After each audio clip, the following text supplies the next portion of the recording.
नमस्कार। आपका बहुत बहुत स्वागत है लाइव सेशन में मेरे साथ जुड़ने के लिए। जन्म के साथ जब बच्चा थोड़ा बड़ा होकर चलना सीखता है तो बार बार गिरता है। ज़िंदगी में भी हम कई फैसले करते हैं, कुछ सही हो जाते हैं, कुछ गलत हो जाते हैं। तो ये भी बच्चे के चलने के सीखने की तरह की प्रोसेस है। हम फैसले करते हैं, धीरे धीरे एक्सपीरियंस से सीखते हैं, पर कुछ तरीके भी हैं, कुछ टूल्स भी हैं जिनसे हम उन फैसलों को सही कर सकते हैं।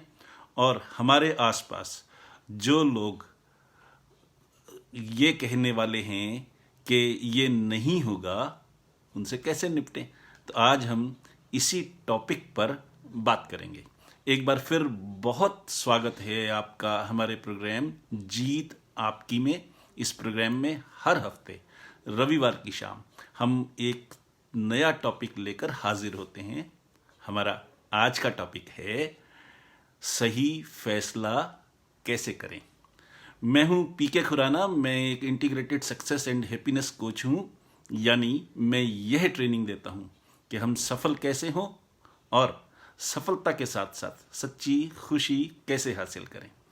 Holistic success coupled with genuine happiness. और इस प्रोसेस में मैं दिल से, दिमाग से और आत्मा से कूड़ा चुन लेता हूं। I am the rag picker of the soul. आपको मालूम ही है कि आप सबके लाभ के लिए इस प्रोग्राम को रिकॉर्ड भी किया जा रहा है, ताकि आप जब चाहें इसे दोबारा भी देख सकें, या फिर आप हमारे YouTube चैनल हैप्पीनेस गुरु पीके खुराना पर भी इसे देख सकते हैं। तो बात शुरू करते हैं। फैसला सही कैसे हो, गलत कैसे हो जाता है।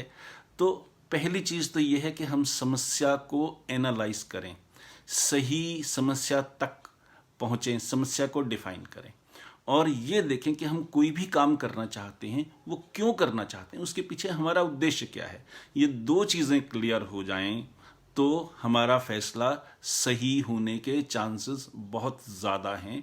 उसके साथ एक तीसरी चीज़ जोड़ें कि जो भी फैसला हम करेंगे उसके बाद उसे एग्जीक्यूट करेंगे, उस पर अमल करेंगे, तब फैसला करने और काम करने के 10 दिन के बाद उसका हमारे जीवन पर और हमारे आसपास के लोगों के जीवन पर क्या असर पड़ेगा, 10 महीने बाद उसका क्या असर होगा और 10 साल बाद उसका क्या असर होगा।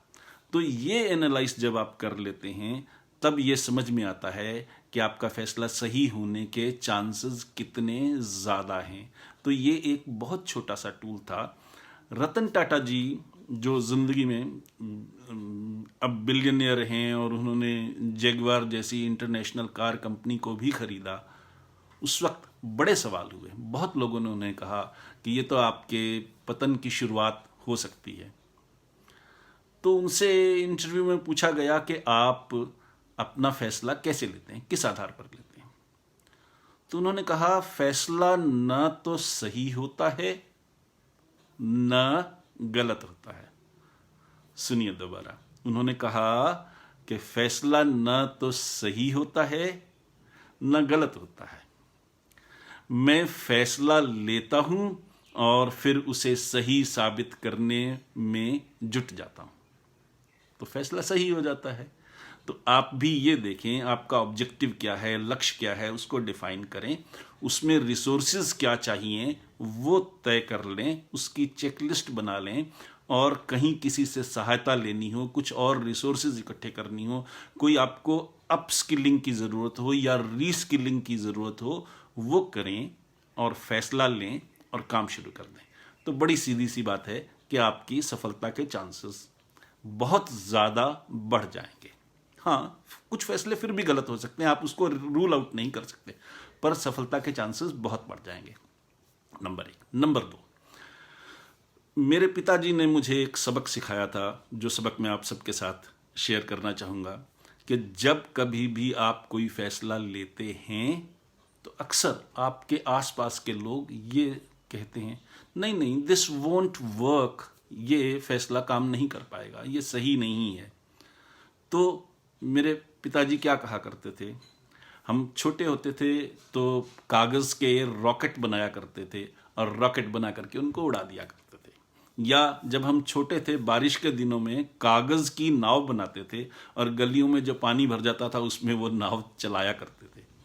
तो बारिश के दिनों में वो ये कहते थे, नाव बनाओ, जिसने कहा नहीं होगा उसका नाम लिखो, उस नाव को उस गली के बरसात के पानी में छोड़ दो, वो नाव जाएगी, कहीं टकराएगी, कहीं डूबेगी, खत्म हो जाएगी। इरेज कर दो उस आदमी की, उस ना को अपने दिल से।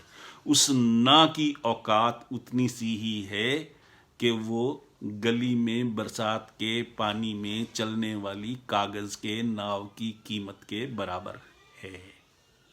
जी हाँ, इतनी सी ही औकात है उस ना की। मैं आदमी के बारे में बात नहीं कर रहा, मैं उनके विचार के बारे में बात कर रहा हूं, जो आपको कहते हैं ये नहीं होगा। या रॉकेट बनाइए, उनका नाम लिखिए और रॉकेट को उड़ा दीजिए, भूल जाइए। As simple as that. ये बहुत सिंपल तरीका है। नंबर एक, फैसले को एनालाइज कीजिए, रिसोर्सेज को चेक कीजिए, चेकलिस्ट बनाइए और रीस्किलिंग अपस्किलिंग की ज़रूरत हो तो काम कीजिए और फिर फैसले को सही साबित करने के लिए जुट जाइए। और जो लोग कहते हैं ये नहीं होगा, उनके नाम का रॉकेट बनाइए और उड़ा दीजिए। तो ये है फॉर्मूला ज़िंदगी की सफलता का, और अगर आपने इसे जीवन में उतारा तो आपकी सफलता के चांसेस बढ़ जाएंगे। और अगर ऐसा सचमुच हो सका, मेरी कोशिश सफल रही, तो मैं मानूंगा हाँ, मैं हैप्पीनेस गुरु कहलाने के लायक हूँ। आप सब ने इतने धीरज से मेरे साथ इतना समय गुजारा, इसके लिए शुक्रिया। आपके मन में कोई सवाल हो, कुछ पूछना हो, कुछ बताना हो या कोई सुझाव देना हो, तो मुझसे मेरी मेल आईडी mail@pkk.guru पर संपर्क कर सकते हैं, या मेरी वेबसाइट www.pkkhurana.com पर भी मुझसे संपर्क कर सकते हैं, या हमारे नंबर 62846-966-74 पर भी संपर्क कर सकते हैं। इसके साथ ही जीत आपकी प्रोग्राम का आज का टॉपिक, सही फैसला कैसे करें, अब समाप्त होता है। अपने होस्ट हैप्पीनेस गुरु पीके खुराना को अब इजाज़त दीजिए। अगले हफ्ते रविवार को शाम को फिर मिलेंगे एक नए टॉपिक के साथ। तब तक के लिए खुश रहिए, स्वस्थ रहिए और जीवन का आनंद लीजिए। नमस्कार।